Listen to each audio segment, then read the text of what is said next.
I am a parent of a special needs child. He has autism and ADHD, and I'm going to share with you how I balance taking care of his needs, which are very high, while taking care of my own needs, considering that I am diagnosed with autism, ADHD, and anxiety disorder. I don't have family around. My husband works all day. Most of the day, I'm with my twins. I run a business, and yeah, and I'm a very busy parent. Hello, my name is Marcela Collier. I am a certified parenting coach, autism mom, autistic mom, ADHD mom, and I'm going to share with you what my journey is, a little bit of my journey. I am the founder of HIC Parenting Education Agency. We are a coaching agency that has served 14,151 parents. Most of them are parents of sensitive and special needs kids. 70% of them are. And our mission is to provide you with the tools, insight, and the support, the guidance for you to raise your sensitive kids with a lot more peace. And let's talk about peace and needs, because sometimes raising special needs kids feel the opposite of peaceful, feel the opposite of serene.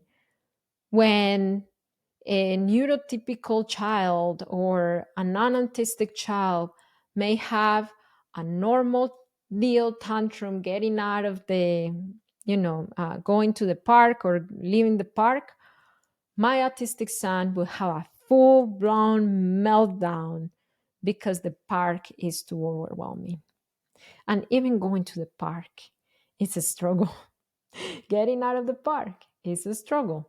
So, how do I balance all that considering my needs? I remember I was working with a coaching client, and then she was saying that she has ADHD. And before she had her daughter, she always waited until night to eat her biggest meal, to basically take care of her needs, exercise, everything. But then, since she had her daughter, everything went out the window. And now it seems to her that her daughter was riding her life, running her life. Is that you? Do you relate to this? Let me know in the comments if you feel that your special needs child runs your life. I grew up observing my mom feeling that way. She has two kids. One of them, her oldest child, has nonverbal autistic and Down syndrome, and me, autistic and ADHD. So imagine. But the point that I saw with her that I wanted to not repeat with my children is that she always waited to take care of our needs, to take care of her needs. And this was a thing that I wanted to change in my own parenting, because she usually took care of our needs without much energy, and many times hangry, cranky, snappy, tired, short tempered, because she couldn't wait for us to finish eating so she could eat, or to go to sleep so she can start her bedtime routine, or for us to finish our breakfast so she could start eating her breakfast, for us to be done showering so she could shower. So that's something that I changed. Is that selfish? No. I I anticipate, when, let's just say, I know that my children are gonna come home at 2:30 p.m. from school. I'm gonna make sure that before they come home, I already ate my lunch, I already brushed my teeth, and I already took a deep breath on the couch. Because if I wait for them to come home to make their after school not breakfast, snack for me to fix my lunch, I would not be regulated enough. So this mom that I was working with, that she said, I'm still working with her. that she said, hey, like I need my daughter to fall asleep so I can take care of my needs, because that's what I used to do before I had kids. The night was kind of like my favorite time to do all my me things. I'm like, it's not working. It's not working anymore. So how can we incorporate you meeting your needs while your daughter is around? In my case, I have like a little rule for me that I learned the hard way. And it is that I do not start my twins' bedtime without starting my own bedtime first. So before I even tell them, hey guys, let's go brush our teeth and put our pajamas on, I already did all that for myself. So when I entered their routine, I already brushed my teeth. I already brushed my teeth. I already put my pajamas on. I already took my makeup off. I already put my slippers on. I already wrapped it up. And I already did the last thing that I needed to do for my office work. I'm fully mentally ready, physically and emotionally ready to enter their bedtime routine.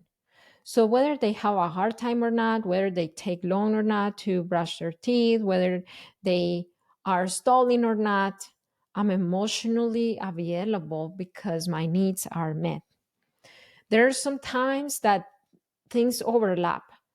So let's just say that usually happens on Wednesday because I do laundry on Wednesday. So usually there is a very short time at night where the laundry is already clean but is not folded and put away, and I still need to do my night routine, but it's kind of getting late for them to start their night routine. So I overlap everything. I brush my teeth, take my makeup off, put my pajamas on. I start their nighttime routine process. I take all the clothes in the hamper, put them in the hamper, and then when I take them to their bedroom to help them fall asleep, while I'm helping them fall asleep, I'm folding clothes.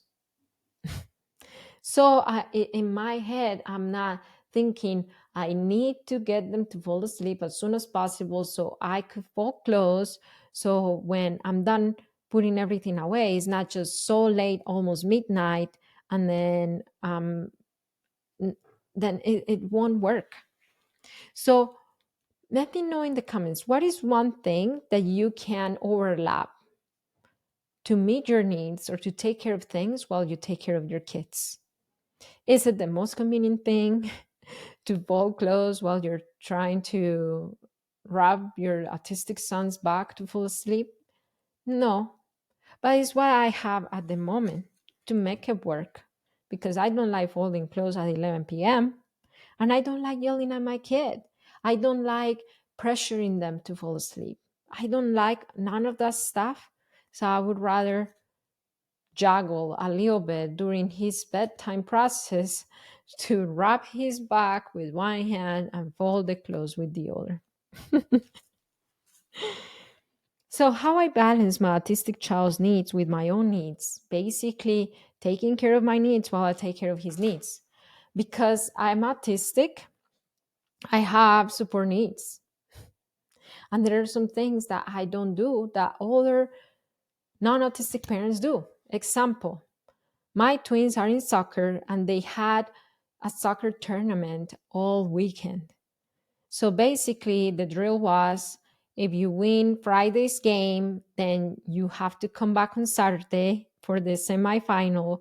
And if you win the semifinal, you have to come back on Sunday for the final. And when Friday, they won. I went Saturday and they won. And I'm like, I cannot go Sunday, even if it is the final. That would set me up for failure for the rest of the week, because I would not have any time to regulate my nervous system from the week before, and I was just going to the next week with the stress of last week. But the other parents are doing it. Are they autistic? No. Do they have ADHD? No. Are they caring for a special needs child that needs a lot more and requires more attention and brings a lot more stress? No. So don't compare yourself with other parents. They may have more help. They may have less needs than you. They may have less kids than you. They might have slept more hours last night than you, who are breastfeeding all morning, all day, all night. You are doing well. You are doing good. A lot of the times, the source of our reactivity is our own expectations of trying to be the parent that society tells us we should be instead of being the parent that we are called to be. I'm not called to be a neurotypical parent. I'm called to be an autistic parent with ADHD of an autistic child with ADHD who has a twin who is non-autistic, and that's another ball game because I have to give him attention too and to take care of his own needs. You are called the parent that you are. And we can always access help. If you want to raise your children with a lot more peace, but it's hard for you to not yell, to not end up doing things that are against your values, I have help for you here, free help. I have a free class that you can access right now in hicparenting.com, hicparenting.com. I'm going to leave a card up here or a link in the description where I share with you the Parenting with Understanding system of needs that took 14,151 of our clients from overwhelm, frustration, yelling, reactivity to connection, understanding, and great communication with their kids. Most of these parents being special needs parents. So you can access the class there and you can start feeling great in your parenting coming to 2025 if you are watching me in 2024, if you're already there, so you can finish the year strong. Let me know in the comments what stood out to you out of all the things that I said. What stood out to you? What was like, this resonated with me? Somebody here, I'm here on a live on Instagram, somebody said, I am holding my special needs, and my children are also holding their special needs. That's so validating. You are whole, you are complete, and you are a secure parent. See you next time. Bye.